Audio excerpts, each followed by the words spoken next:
កាបអូនស្រីថ្លៃកំពុងបោះឆ្នោតសម្អាតបន្ទប់ឲ្យបងថ្លៃនាងបានប្រទះឃើញសម្លេងអនាម័យមួយនៅក្រោមគ្រែដោយចៃដន្យតែបងស្រីរបស់នាងកំពុងមានផ្ទៃពោះដូច្នេះនាងមិនបានប្រើវាឡើយដើម្បីបញ្ជាក់ពីការសង្ស័យប្អូនស្រីថ្លៃបានលួចលាបថ្នាំរលោងលើបាតស្បែកជើងរបស់បងថ្លៃដើម្បីស្វែងរកភស្តុតាងដែលគាត់កំពុងផិតក្បត់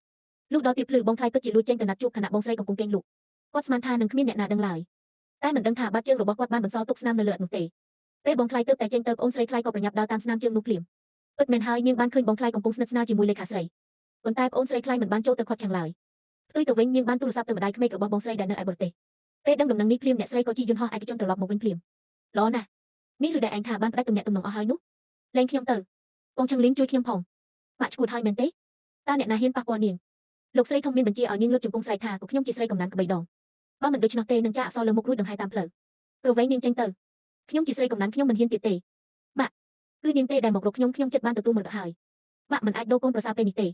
ស៊ីឆឹងលីនម៉ាក់សូមព្រមមានឯងជាលើកចុងក្រោយទ្រព្យសម្បត្តិទាំងអស់របស់ត្រកូលស៊ីគឺទុកឲ្យកូនក្នុងផ្ទៃរបស់វ៉ាន់វ៉ាន់ឯងនឹងស្រីម្នាក់នោះចេញពីផ្ទះនេះទៅទេហើយឬនៅ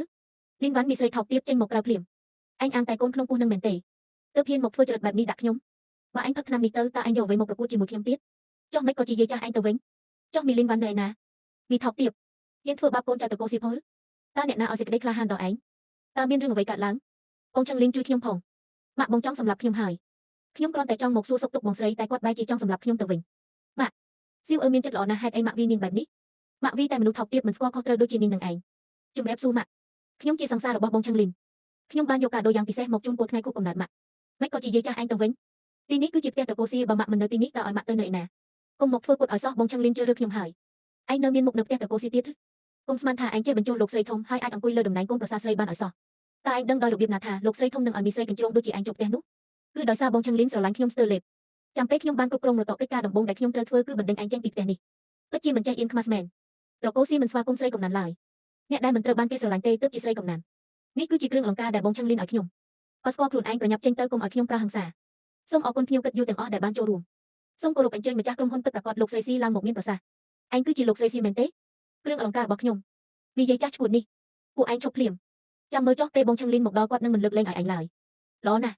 ម៉ាក់ក៏ចង់សួរវាដែរថាបណ្ដោយឲ្យស្រីកំណានមករំលោភបំពានលើទ្រព្យសម្បត្តិប្រពន្ធដើមតើស្រីម្នាក់នេះគួរតែជាប់គុកដែរឬទេ